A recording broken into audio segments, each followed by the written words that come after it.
Hello, my name is Jan Batkin and welcome to Introduction to Spinning. I've been a spin instructor for almost 14 years and I'm a personal trainer. And I'd love to teach you about the program because it's the one cardiovascular program that I think is the best out in the fitness industry today. We're talking about spinning and the foundation of this program is based in cycling. A gentleman by the name of Johnny Goldberg, Johnny G known in the industry, was a ram racer, race across America, a cyclist. Actually came from South Africa to America. And when you're in a ram racer, you're cycling hundreds and hundreds of miles a day to ultimately go into a race that's from Los Angeles to Florida. So instead of being on the road training, his wife was pregnant, didn't want to leave his wife.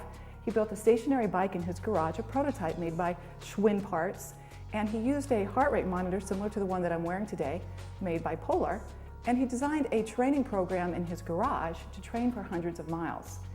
He won the first leg of the Race Across America race back in the early 90s, proving that his methodology of training was a new way, a new technique. Not only was that a new technique in cycling, but he was able to take that program, the methodology of stationary cycling on a prototype bike in his garage with the heart rate monitor to the fitness industry. And in the 90s, late 80s, early 90s, the only thing that was going on was step aerobics, a little bit of yoga. So he revitalized the health clubs again by bringing this program. Here we are at 2010, and the program is going stronger than ever.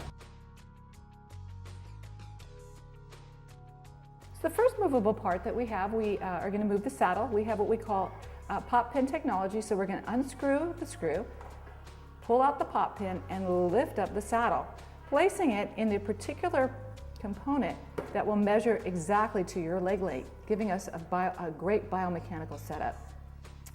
The next part we have is the fore and aft knob, where we move the handlebars, or we move the saddle closer to the handlebars by unscrewing.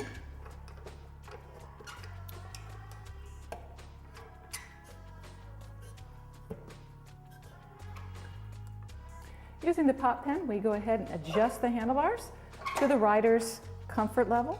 We can adjust them up for indoor riding. Typically outside we lower the handlebars, but inside we can just adjust them for our comfort level. What I'm going to describe to you now is the beauty of the cycling and what makes the cardiovascular component so important is the flywheel. Flywheel actually, right here, weighs about 45 pounds. The rider would engage with their feet, I'll use my hands right now, this flywheel by actually using the crank arm and the pedals to create the momentum of that flywheel. Right now the bike is actually just has momentum and it's doing the action. When we add resistance, and you'll see this red knob, this is the resistance knob, and there's a brake pad down here. When we turn this resistance knob to the right, it actually makes the rider start to do the work. You're going to hear that in a minute. And you'll see that the pedals slow down. This is at the point, we call it finding the road, where the rider would actually start to engage. And this is where the exercise starts to begin.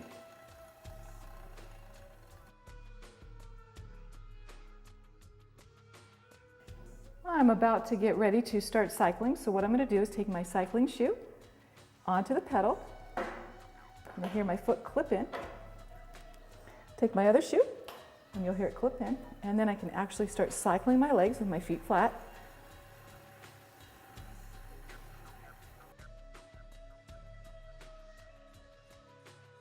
We're in hand position 1, which allows the rider to bend their elbows, allowing the shoulders to be drawn away from the ears.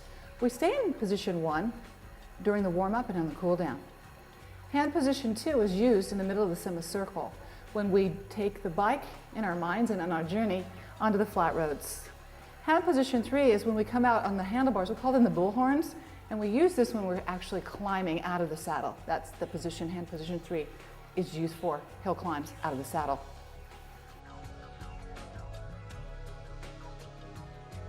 Hand position 1 is used in the warm-up. It's used in what we call a seated flat, which is what I'm on. Hand position 2 is used when we come out of the saddle on a standing flat. Adding a little bit more resistance, core movement number 3, is a seated climb, climbing a hill.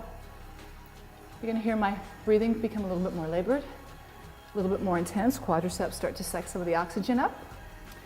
Adding a little bit more resistance, I come into a standing hill climb. That's our fourth core movement. And then taking some of the resistance off to the left, the fifth core movement is a jump, a combination of a seating and standing flat or hill. Looks like this.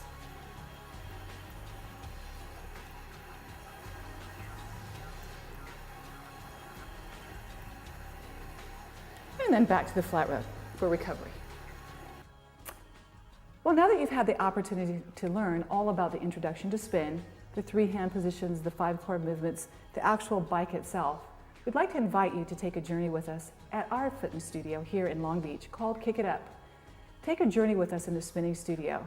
All you need to do is bring a water bottle, we say 40 ounces for 40 minutes, a towel, and a smile, and we'll teach you everything you need to know to make this the passion in your life as it's become the passion in ours. Burn a lot of calories, no impact to the knees or back, and you'll have a great time. So call the studio, join us in the morning classes or the evening classes, and I promise you, you will love it. Thank you.